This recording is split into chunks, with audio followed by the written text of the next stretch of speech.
अस्सलाम वालेकुम दोस्तों, क्रिकेट की ताज़ा तरीन अपडेट हासिल करने के लिए मेरे चैनल को सब्सक्राइब कर लें।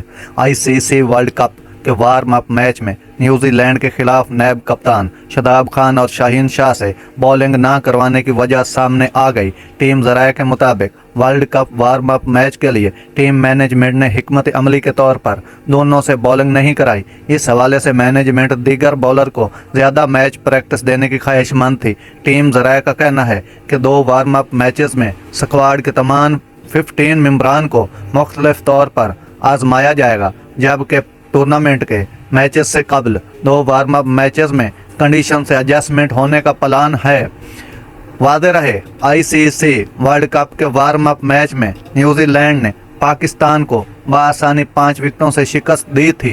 न्यूजीलैंड ने पाकिस्तान का 346 रन का हदफ बआसानी 44वें ओवर में हासिल कर लिया। कीवीज के रिचन रविंडर 97 रन बनाकर नुमाया रहे, जबकि मार्क चैपमैन 65 रन बनाकर नॉट आउट रहे।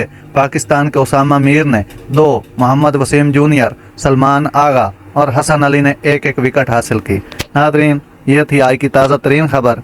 अगर मेरा वीडियो अच्छा लगा हो तो मेरे चैनल को सब्सक्राइब ज़रूर कीजिएगा। अल्लाह हाफिज़।